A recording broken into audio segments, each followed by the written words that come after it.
Assalamu alaikum aux musulmans, bonjour à toutes et à tous. Alors, on va se poser une question à laquelle on va répondre bi'idnillah. Seigneur Tout-Puissant, aide-nous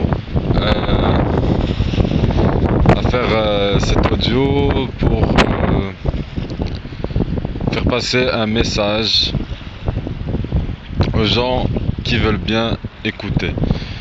Donc, la question, quelles sont on va dire les principales raisons pour lesquelles Allah nous éprouve?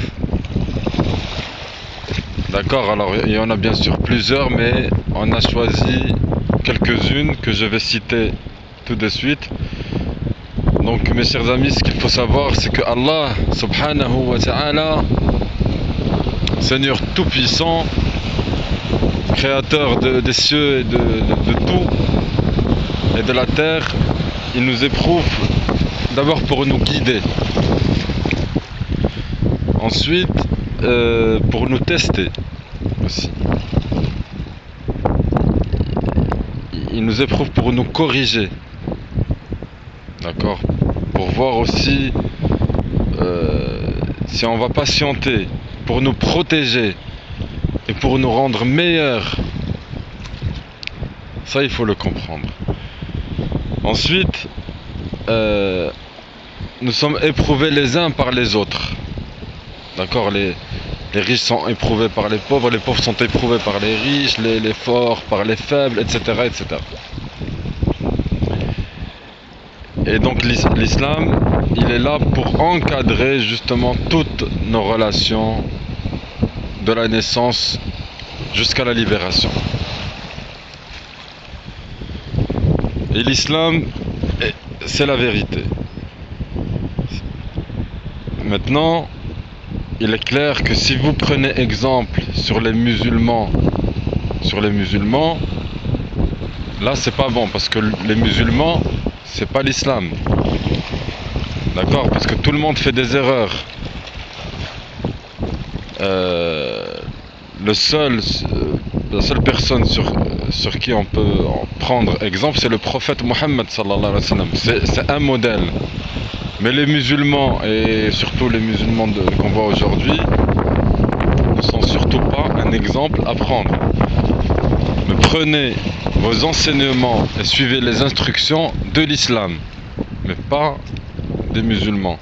Parce que l'islam est parfait et les musulmans sont imparfaits par défaut. Donc comme tout le monde fait des erreurs, voilà, donc quiconque souhaite chercher la vérité et connaître l'islam, il doit faire des efforts pour chercher les bons enseignements, donc les sources fiables,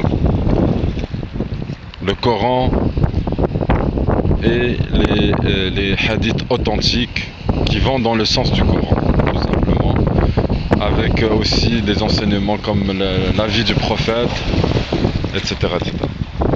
Et quiconque emprunte ce chemin de recherche de vérité, de la science, Allah lui facilite ce chemin et lui facilite le chemin vers le paradis, bi'idnillah.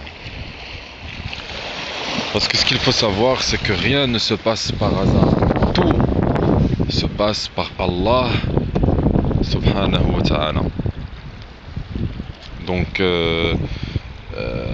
il faut donc se préparer aussi aux questions de la tombe, qui sont: quel est ton Seigneur? Donc c'est Allah. Quelle est ta religion? C'est l'islam. Et quel est ton prophète? C'est Mohammed sallallahu alayhi wa sallam. Et c'est pas tout le monde qui pourra répondre à ces trois questions. Donc Allah, c'est notre Seigneur. Il faut avoir l'islam comme devise de vie, comme instruction. Il faut suivre l'islam et avoir le prophète, donc comme je l'ai dit tout à l'heure, comme modèle. Voilà, c'est ça ce qu'il faut faire. Et la sunna comme pratique.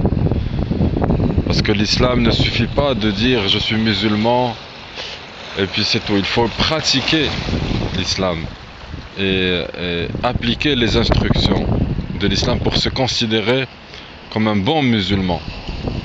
Et donc pratiquer l'islam dans sa globalité, pas juste une partie, tout ce qui est facile, parce que l'islam ne se limite pas seulement à faire les ablutions, faire la prière, le hajj et jeûner le mois de Ramadan, mais c'est un tout, c'est un ensemble qu'il faut prendre en considération.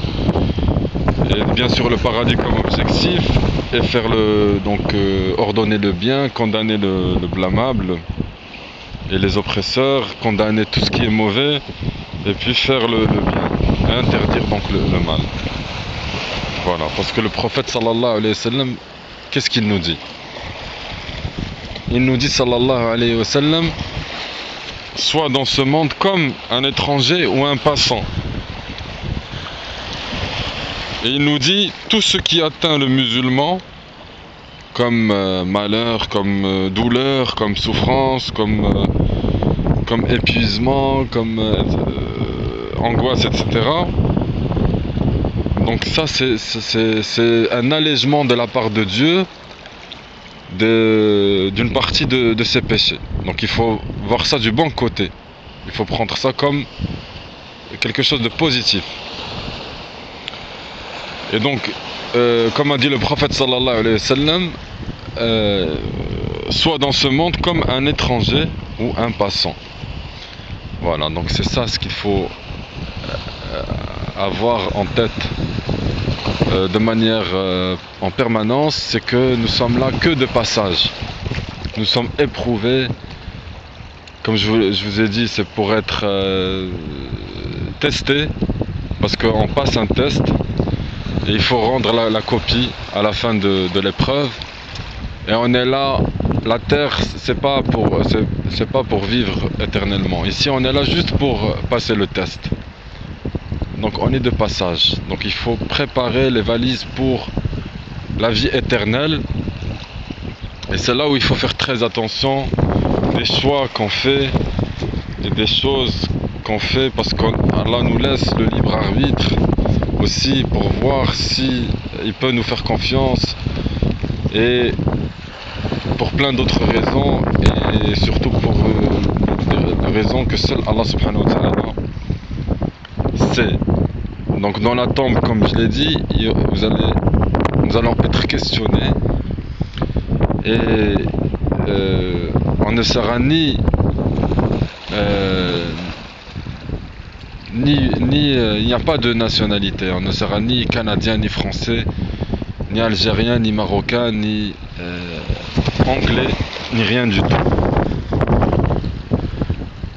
ni pakistanais, ni rien du tout. On sera soit musulman, soit mécréant. D'accord? Donc ça, il faut faire très attention à ça. Et c'est par rapport à ça qu'on sera jugé, et que se fera le verdict par rapport à soit vous êtes musulman ou mécréant. Voilà, yadou billah.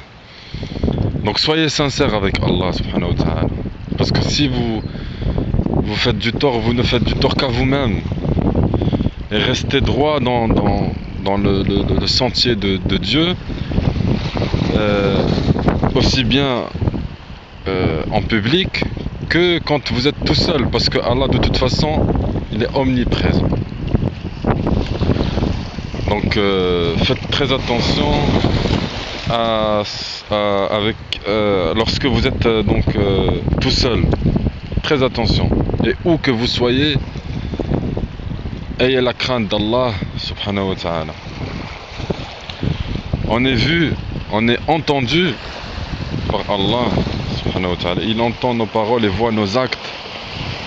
Donc ayez honte auprès d'Allah subhanahu wa ta'ala, et auprès de plus que auprès de votre entourage, etc.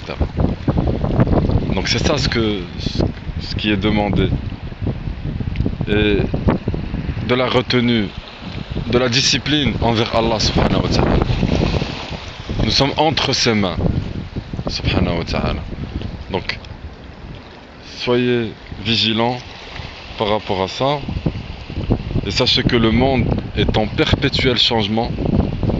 Tout ce qu'on voit, donc je ne vous apprends rien. Vous n'avez qu'à voir les infos et tout ce qui se passe. Et c'est devenu de plus en plus difficile de s'y adapter. Donc la seule chose qui nous garantit une force et aussi qui nous garantit le bonheur, c'est le sentier de Allah subhanahu wa ta'ala.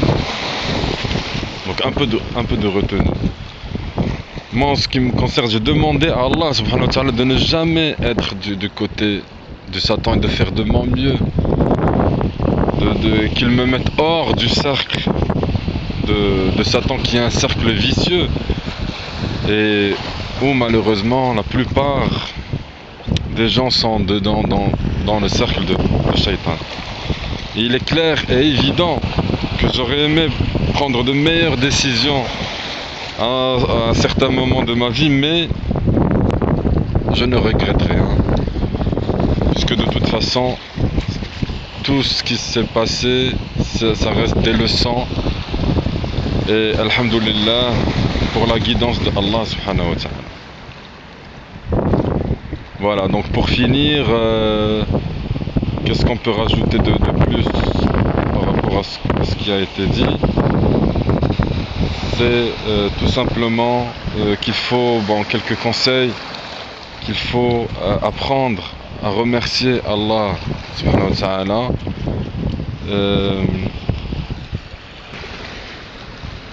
Il faut avancer tous les jours, parce que stagner ou reculer, c'est prendre un risque de chuter. Tout le monde est éprouvé, ça il faut le savoir, donc se victimiser ou se plaindre, ça sert à rien de toute façon, parce que tout le monde, c'est la même chose, tout le monde est éprouvé, tout le monde a des problèmes, tout le monde a se pose des questions, etc. Et Allah nous dit que de toute façon, il nous dit, subhanahu wa ta'ala, ne vous laissez pas abattre, ne vous lamentez pas, et vous aurez le dessus si vous avez la foi.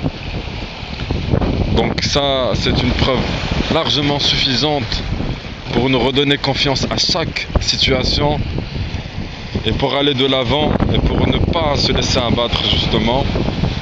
Et donc, comme je l'ai dit, à remercier Allah pour tous ces bienfaits qu'il nous accorde à chaque instant, et pour tout, pour notre sécurité, pour notre bien-être, pour notre confort, toutes les richesses qu'Allah nous donne, toute cette abondance. Regardez juste là ce qu'on est en train de vivre en ce moment, et demander à Allah de nous pardonner,